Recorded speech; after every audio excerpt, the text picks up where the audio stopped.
4월 20일 2025년의 부활주일입니다. 교회는요, 처음부터 이 부활절을 교회의 가장 큰 명절과 또 기념일로 지켜왔습니다. 사실 우리가 매주 한 번씩 이렇게 맞이하는 주일도 따지고 보면 예수님의 부활을 기념하려고 안식일 대신 지키게 된 그런 날인데요. 처음에는 교회가 안식일과 주일을 따로 지켰지만 매우 이른 시기부터 두 날을 하나로 만들어서 주일이라고, 주일이 무슨 뜻인 줄 아시죠? 주님의 날이란 뜻입니다. 저는 옛날에 이 주일이라는 말이 그냥 주일인 줄 알았어요. 혹시나 그런 분이 아직도 계실까 싶어서 주의 날이라는 뜻입니다. 주님이 부활하셨기 때문에 이 날의 주인은 주님이다, 이런 뜻을 담아서 그렇게 부른 것입니다. 그렇지만 여러분, 이렇게 주일과 안식일이 하나로 합쳐졌지만 그렇다고 해서 안식일이 사라진 것은 아닙니다. 안식일은 오히려 이 주일 안에서 완성이 되어지죠. 여러분, 안식일은 뭐 하는 날입니까? 안식하는 날이죠. 이름만 봐도 알 수 있습니다. 자기 자신을 위한 모든 일을 멈추고서 하나님을 예배하며 하나님의 은혜를 기리고 또 하나님이 지으신 온 세상을 바라보며 하루를 보내는 날, 그런 쉼, 참된 쉼을 갖는 날이 바로 안식일입니다. 그런데 성경에서 안식이라는 것은요, 그저 쉬는 것이 아니라 하나님께서 우리에게 선물해 주실 수 있는 최고의 삶을 가리키는 말입니다. 그 어떤 부족함이나 불편함, 아픔, 헤어짐, 죽음, 상처, 다툼, 불안함, 두려움, 이런 것들이 다 없어진 선물 같은 삶을 가리켜서 성경은 안식이라고 이야기하죠. 처음에 인간은 이런 안식을 누리는 삶을 살고 있었습니다. 그렇지만 아담이 죄를 짓는 바람에 이 안식이 깨져버리고 말았죠. 죄 때문에 죽음과 죽음을 닮은 것들이 세상 속으로 쏟아져 들어왔으니까 말입니다. 그때부터 사람은 죽음의 공포에 시달리게 되었고, 죽음을 닮은 것들 때문에 고통스럽고 힘겨운 삶을 살 수밖에 없게 되었어요. 사람들뿐만이 아니라 온 세상도 그 세상을 제대로 통치해줘야 될 인간이 신음하고 있으니까 같이 신음하는 세상이 되고 말았습니다. 이렇게 죄 때문에 죽음이 세상에 들어온 다음에 인간은 참된 안식을 잃어버렸습니다. 죽음이 두려움과 근심의 이유가 되었고요. 그래서 사람은 그렇게 과도하게 자신의 삶에 집착을 하면서도 오히려 더 허무하고 불안해지기 시작했습니다. 그런데 하나님의 아들 우리 구주 예수님께서 이 세상에 오셔서 우리의 모든 죄를 짊어지시고 우리를 대신해서 저주와 형벌을 받으시고 돌아가셨습니다. 그렇게 해서 일단 우리의 죄 문제는 해결이 된 것이죠. 하지만 그 예수님이 놀랍게도 다시 사신 겁니다. 무덤을 깨뜨리고 부활하셨습니다. 그렇게 누구도 단 한 번도 이겨보지 못했던 죽음이라는 그 엄청난 괴물을 끝장내 버리신 것이죠. 그런데 예수님의 부활은 단지 한 사람이 죽었다가 다시 살아난 어떤 기적이 아닙니다. 예수님의 부활은요, 이제 드디어 생명이 죽음을 이긴 새로운 시대가 되었음을 알리는 신호탄이었고요. 또 앞으로도 얼마든지 똑같은 일이 일어날 수 있다는 사실을 알리는 전령이었습니다. 그래서 성도들은 주일을 안식일로 지키기 시작한 것이죠. 죽음을 깨뜨리신 주님의 부활로 죽음의 어둠과 두려움이 없는 참된 안식을 누리는 일이 가능해졌기 때문에 우리는 이 날을 지키고 있는 것입니다. 그래서 우리가 매주일 예배를 드리면서 꼭 해야 될 일이 있어요. 그것은 예수님의 부활 덕분에 죽음이 이미 끝장나 버렸다라는 사실을 자기 자신에게 알려주고 일깨워주는 것입니다. 여러분, 예수님께서 부활하셨습니다. 그래서 이제는 죽어도 안 죽습니다. 영원히 살죠. 그것도 더 이상 복스러울 수 없는 그런 인생을 영원히 살게 된 것입니다. 그래서 이제는 더 이상 죽음을 두려울 필요가 없고요. 죽음같이 어두운 것들이 내 삶을 쥐고 흔들게 내버려 두면 안 됩니다. 주일에 예배를 드릴 때마다 예수님의 부활로 말미암아 이미 나에게 일어난 이 놀라운 일들과 이미 허락된 놀라운 삶이 있다는 사실을 일깨우고 또 일깨워 주어야 하는 것이죠. 그렇게 회복된 믿음으로 또 한 주간 사탄과 싸우며 살아가야 하는 것입니다. 사탄은 늘 우리가 죽음과 어둠에 붙들려서 빛 가운데로 나아가지 못하도록 온갖 수를 다 부리고 있기 때문이죠. 그래서 여러분, 이 주일날이라는 날은요, 나에게 집중하면 안 됩니다. 주님은 누구의 날입니까? 주일은 주님의 날이고, 그래서 생명의 날이고 빛의 날이에요. 주일 중에 주일인 오늘, 부활절은 더더욱 그런 겁니다. 그렇게 주일은, 그리고 오늘 이 부활절은 우리 안에 있는 죄와 어둠, 그리고 죽음과 싸워서 몰아내는 날이 돼야 되는 거죠. 그 한 주간의 삶이 다시 시작되는 시작점, 그날이 바로 주일이고, 1년 중에 새로 시작되는 날은 오늘 같은 부활절이 되는 것입니다. 성도 여러분, 예수님은 부활하셨습니까? 정말로 죽임을 이기시고 무덤에서 살아나셨나요? 그렇죠? 여러분, 그런데 우리는 이렇게 쉽게 믿어지는 이 부활이 어떤 사람들에게는 영 그렇지가 못한 모양이에요. 왜냐하면 사람들은 사람이 죽었다가 다시 사는 일은 불가능하고, 사람이 죽으면 그것으로 모든 것이 끝나버린다 라고 믿고 있기 때문이죠. 그런데 여러분, 사실 우리가 하나님만 믿는다면 부활은 얼마든지 믿을 수 있는 것이 되어버립니다. 저절로 말이죠. 이유는 이렇습니다. 여러분, 우리가 믿는 하나님은 어떤 분이십니까? 전능하신 분이시죠. 전능하신 분. 여러분, 성경이 제일 강하게 주장하고 또 반복해서 이야기하는 게 뭡니까? 하나님은 전능하신 하나님이시라는 거예요. 그 전능하심으로 세상을 지으셨고, 인간의 죄악 때문에 세상이 망할 뻔하였지만 그 전능하심으로 말미암아 세상을 다시 구원하시고 살리신 분이시라고 끊임없이 이야기하고 있는 겁니다. 여러분, 하나님은 전능하시죠? 사도신경의 첫 번째 고백이 그 사실을 우리에게 분명히 일러주고 있습니다. 하나님의 전능하심을 믿는 믿음은요, 하나님을 믿는 믿음의 근본이고 기초가 돼요. 그리고 가장 위대한 결론이 되기도 합니다.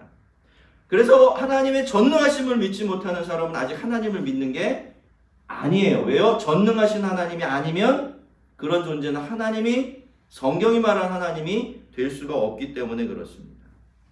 여러분, 만약에 하나님이 전능하지 않으시다면 우리가 하나님을 믿는 일도 그렇게 대단한 일이 될 수가 없어요. 왜요? 전능하지 않다는 것은 못하는 것이 있다는 뜻인데 거기가 빵꾸나 있잖아요. 그죠? 거기가, 그 부분에 내가 의지해야 된다면 어떻게 해요? 그 부분에서 내가 하나님을 신뢰해야 된다면 어떻게 해요? 이거 망하는 거죠. 하나님은요, 전능하실 수밖에 없습니다. 전능하신 분이셔야만 돼요. 그렇지 않으면 하나님이 되실 수가 없습니다. 자, 그런데 반대로 여러분, 하나님이 그렇게 전능하시다면 어떻습니까? 하나님은 얼마든지 죽은 자를 다시 살리실 수 있다, 없다? 있다입니다. 그렇죠? 다시 살게 하실 뿐만이 아니라 살아난 그 존재를 영원히 죽지 않도록 생명으로 채워주실 수 있다, 없다? 있다가 되는 것입니다. 왜? 전능이라는 것은 불가능이 없다는 뜻이기 때문에 그래요. 여러분, 사람들은 부활이라는 사건 앞에서도요, 자꾸 그게 가능한 일이냐? 라고 따집니다. 죽었다가 다시 사는 일은 불가능하니까 부활은 믿을 수가 없다 라고 이야기하죠. 하지만 여러분 아시죠? 가능 불가능을 따지는 것은 무능력한 인간에게나 해당되는 것이지 전능하신 하나님께는 전혀 해당 사항이 없는 일입니다. 그러니까 여러분, 부활의 문제는 무엇입니까? 죽은 사람이 살 수 있느냐, 그렇지 않느냐, 다시 살아날 수 있느냐를 믿느냐, 믿지 못하느냐의 문제가 아니라 어떻습니까? 하나님을 정말로 하나님답게 믿고 있느냐의 문제가 되는 것이죠. 하나님의 전능하심을 믿습니까? 그러면 부활은 고민할 것도 없어요. 전능하심 안에 죽은 자를 살리고 죽지 않게 하는 일은 아무것도 아닌 겁니다. 물론 하나님의 능력으로 죽으신 예수님을 하나님이 다시 살리셨지만 그게 할 수 없는 일 억지로 겨우겨우 해냈다라는 그런 말은 아닌 것이죠. 여러분, 그러니까 뭐든지 그렇죠. 한 번 일어난 일은 어떻습니까? 충분히 다시 두 번도 세 번도 얼마든지 일어난 일이 됩니다. 그래서 예수님의 부활이 아주 중요해요. 그 이전까지는 단 한 번도 열린 적이 없었던 죽음의 문이 이제는 언제든지 다시 열려질 수 있게 되었다는 것, 그 사실을 우리에게 분명하게 주장하고 보여주는 사건이 뭐다? 예수 그리스도의 부활이기 때문입니다. 만약에 예수님께서 부활하지 않으셨다면 성경이 아무리 부활을 이야기하더라도 우리가 그 부활을 믿는데 조금 지장이 있을 거예요. 왜요? 우리는 그렇게 되면 전례 없는 일을 믿어야 되기 때문에 그래요. 이 세상에 단 한 번도 일어난 적이 없었던 일을 일어날 수 있다고 무조건 믿어야 되니까 이게 뭔가 근거 없는 믿음이 된다라고 생각할 수밖에 없겠죠. 그런데 여러분 어떻습니까? 우리에게는 이제 예수의 부활이라는 죽은 사람이 다시 살아났던 전례가 있고요. 하나님의 말씀은 우리에게 그 부활을 약속하고 있습니다. 그래서 우리는 예수님의 부활뿐만이 아니라 우리 자신의 부활도 얼마든지 확신할 수가 있는 것입니다. 할렐루야. 우리 주님께서 죽었다가 다시 사셨습니다. 그렇게 생명으로 죽음을 정복하셨죠. 믿습니까? 그래서 우리 부활도 어떻습니까? 불안해하지 않고 확신할 수가 있는 것입니다. 부활을 믿는 우리의 믿음은 바로 여기서부터 출발을 해야 돼요. 어디서부터? 하나님의 전능하신 분부터. 그래야 부활을 믿는 믿음도 확실해질 수가 있는 것입니다. 성도 여러분, 우리는 죽어도 안 죽습니다. 예수님처럼 다시 살게 될 것이고 그 다음엔 더 이상 죽음이 없는 삶을 살게 될 거예요. 이 믿음만 확실히 세운다면 우리는 더 이상 죽음을 두려워할 필요가 없습니다. 생활에 대한 근심, 생존에 대한 두려움을 자극해서 우리를 자기 마음대로 휘두르려고 하는 사탄의 협박에 끌려다닐 필요가 없죠. 믿는 사람들은 더 이상 죽음이 주는 두려움을 피하고 또 해결해 보겠다고 발버둥치는 사람들이 아닌 것입니다. 우리에게는 이미 부활의 약속이 있고 그 약속 안에서 이미 죽음과 죽음보다 못한 모든 것들 전부 넘어서 버린 사람들이 되었기 때문이에요. 17절 말씀은요, 우리를 향해서 누구든지 그리스도 안에 있으면 새로운 피조물이라 이전 것은 지나갔으니 보라 새 것이 되었도다 라고 선포하고 있는데요. 이 말씀을 잡고 우리더러 새로워지라고 하는구나 주님이 이렇게 읽으려는 분들이 계신데 이 말씀은 그런 뜻이 전혀 아닙니다. 여러분, 이전에 우리는 누구를 막론하고 죽음을 두려워하며 살았어요. 겉으로 보기에는 부족함이 전혀 없는 그런 삶을 잘 살면서도 늘 삶에 대한 걱정에 붙들려 있었죠. 그래서 늘 자기 자신만 돌보며 살면서도 자유롭고 풍성한 삶이라는 게 도대체 뭔지 전혀 모르고 있었습니다. 비어있는 인생 채워보겠다고 무엇에 홀린 것처럼 삶을 살아도 불안함과 허전함은 어쩔 수가 없는 문제였죠. 오히려 그렇게 해서 그렇게 원하던 것을 얻으면 그 다음에 더 불안해지고 더 허전해지는 너무나 부조리한 인생을 반복하며 살아갈 수밖에 없었습니다. 그래서 지금을 살고 또 생존하는 법은 알고 있지만 인생의 근본적인 답은 알지 못하는 상태로 매일을 살아갈 수밖에 없었던 것이죠. 그런데 우리가 이 복음이라는 하나님의 약속을 믿게 되어지면 그때부터 우리의 삶은 근본적으로 달라지게 됩니다.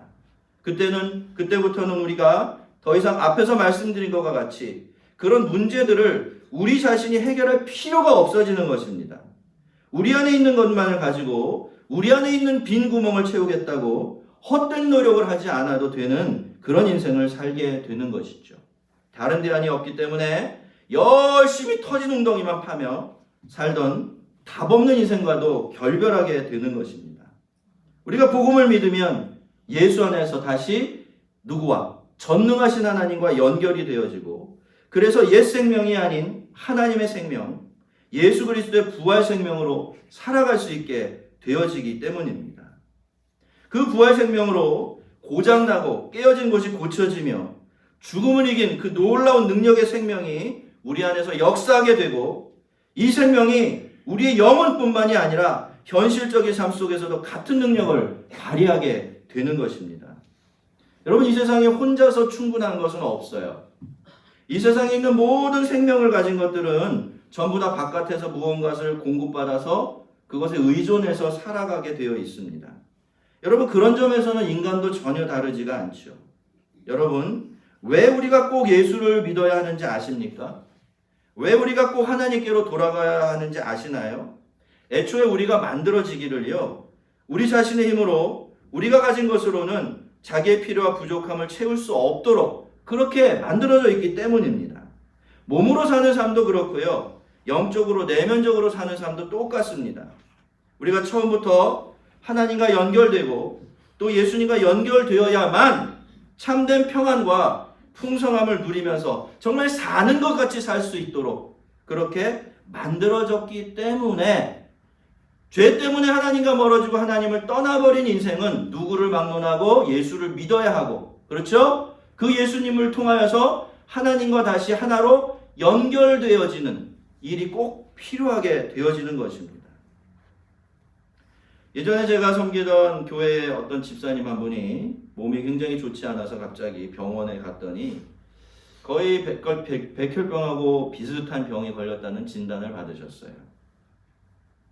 근데 그 병원에서 이제 처방이 나오기를, 어떤 처방이 나왔냐면 치료 방법이 다행히 있다고 그랬어요. 그 치료 방법이 뭐냐면 당신의 몸 안에 있는 피를 다른 사람의 피로 수혈받아서 100% 다 바꿔버리면 된다 그랬습니다. 그래서 진짜 그 시술을 했어요. 어떻게 되었을까요? 신방을 갔다가 왔어요. 그리고 그분이 나중에 퇴원을 하셔서 교회로 다시 돌아오셨죠. 그분이 저를 보시면서 되게 반가워하셨어요. 안 그렇겠습니까? 죽을 사람이 살아서 목사를 보는데 얼마나 즐거웠겠습니까? 근데 그분이 그렇게 얘기하더라고요. 목사님, 너무 신기해요. 제가요, 병원에서 하라는 대로 피를 바꿨지 않습니까? 근데 피를 바꿨더니요, 원래 있던 병만 그 큰 병만 없어진 것이 아니라 내 안에 있던 모든 병이 다 사라져 버렸어요. 라고 고백을 하더라고요. 여러분, 우리가 예수님을 믿고 예수님과 연결되어지면요, 우리의 삶과 영혼에 바로 이런 일이 일어나게 되는 겁니다. 나는 여전히 나이죠. 그런데 나는 이전과의 다른 내가 되어버립니다. 내 안에 있는 내 생명이 이전과는 다른 생명이 되기 때문이에요. 왜 그렇게 될까요? 우리가 예수를 믿어서 예수님과 연결되어질 때 우리 안으로 부활하신 예수님의 그 능력 있는 생명이 흘러 들어와서 그것이 우리의 생명이 되기 때문입니다. 할렐루야. 믿어지십니까? 네. 여러분, 지금 제가 계속 말씀드리는 거는요, 이해할 게 아니에요. 믿으셔야 하는 문제입니다. 여러분이 예수를 믿으십니까? 예수 그리스도를 믿으십니까? 예수님이 그리스도의 십자가 죽음과 부활을 믿으시나요? 그러면 지금도 제가 여러 번에게 말씀드린 모든 일들이 이미 여러 번 하면서 일어나고 있는 겁니다. 일어나고 있어요. 그건 믿음으로 취하는 겁니다. 아멘하고 말이죠. 그리고 그 믿음을 늘 견지하면서 나를 공격하는 수많은 죽음을 닮은 것들의 공격으로부터 나를 지켜내고 싸워서 승리해야 되는 거예요. 여러분, 여러분이 어둠에 잠길 때, 죽음 같은 것들이 여러분을 공격할 때 여러분은 어떻게 하십니까? 어떻게 하세요? 또 왔구나, 에이구 하시나요? 저 어머니는요, 이제 연세가 많으셔서 그러지만 제가 보기에 참 너무 근심이 걱정이 많아요. 예수 안 믿을까요? 믿으세요. 제가 보기에는 아주 정직하게 믿으시는 분입니다만 그럼에도 불구하고 싸울 줄을 몰라요. 여러분, 누가 여러분 손안에 있는 여러분 재산을 뺏어갈 때 여러분 가만히 계시나요? 어때요? 평상시에는 그거 별 관심이 없었는데, 그죠? 있는지도 잘 모르고 사는데 누군가가 여러분 거를 그렇게 갈취하려고 하면 여러분 가만히 두고 보시나요? 어떻게 하실까요? 줘버리지 말죠. 줘버리고 말죠. 이러지 않잖아요. 그죠? 어떻게 하세요? 사생결단하고 달려들어서 붙들고 늘어지죠. 싸워서 이겨서 안 뺏기려고 할 겁니다. 그런데 왜 예수 그리스도 안에서 이미 우리에게 허락된 그 엄청난 영적인 복력들과 이 부활 생명의 능력은 사용하지 않으십니까? 왜 사단이 여러분을 공격할 때 그냥 가만히 계세요? 믿음은요, 우리에게 왜 주어진 것일까요? 써먹으라고 주어진 겁니다. 따라해 봅시다. 믿음은 써먹는 것이다. 여러분, 예수를 믿고 여러분 안에 부활 생명의 그 놀라운 능력이 역사하고 계십니까? 아멘 하세요. 이거는 예수 믿는 사람의 그냥 다 일어난 일들이라니까요. 문제는 뭐예요? 그걸 내가 사용하지 않고 있는 거예요. 딱 공격이 들어오면 또 시작됐구나. 싸워야지. 싸워서 이겨야지. 저 어둠에 지지 말아야지. 저 죽음에 잡아먹히지 말아야지. 나에게는 예수 그리스도 말미암은 부활 생명의 능력이 살아 움직이고 있기 때문에 얼마든지 그럴 수 있다 없다? 있다라는 겁니다. 있다라는 거예요. 여러분 아시지요? 사람이 뭘 기억하지 않는 것은 없어져 버린 거나 마찬가지예요. 그러나 늘 기억하는 것은 있는 거예요. 문제가 어디 있습니까? 하나님은 이미 주셨다 그러는데 우리는 언제 이러고 있는 겁니다.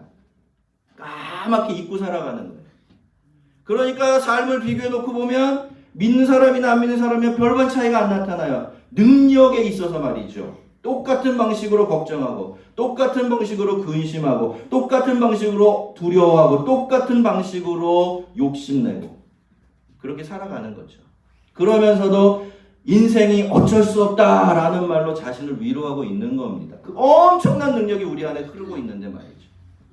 우리 안에 어떤 능력이 흐르고 있습니까? 부활의 능력이 흐르고 있어요. 죽음을 이긴 능력. 그래서 죽음보다 못한 작은 것들은 이미 끝장내버린 능력. 그 능력이 여러분과 저 안에 지금도 살아서 꿈틀대고 있는 것입니다. 왜요? 우리가 예수를 믿고 있기 때문에 그래요. 예수님의 그 십자가 죽음과 부활하신 능력을 믿고 있기 때문에 그런 것입니다. 사랑하는 성도 여러분, 예수님은 부활하셨습니다. 예수님의 부활 생명은 이미 우리 안에 있습니다. 할렐루야. 더 이상 거듭나지 않은 옛 생명을 가지고 있는 것처럼 살지 마십시오. 늘 죽음의 두려움에 삶의 걱정에 그렇게 살다가 점점 더 죽음으로 가까이 가는 그런 인생 살지 마십시오. 우리가 이미 우리 안에 예수님의 부활 생명이 있음을 믿고서 그 생명을 살아내기로 결단을 할 때 하나님께서는 우리를 새로운 피조물의 삶, 평안과 풍성함과 자유를 아는 참된 안식을 누리는 그런 삶으로 인도해 주실 것입니다. 여러분 올 봄은요. 사탄이 우리를 어둠 속으로 몰아넣으려고 작정을 하고 있는 것 같아요. 이 세상 어디를 보아도 마음 놓고 웃을 수 있는 구석이 보이질 않습니다. 하지만 알고 계시지요? 그래도 우리 안에는 저와 여러분 안에는 무엇이? 죽음을 이기신 주님의 부활 생명이 능력이 역사하고 있습니다.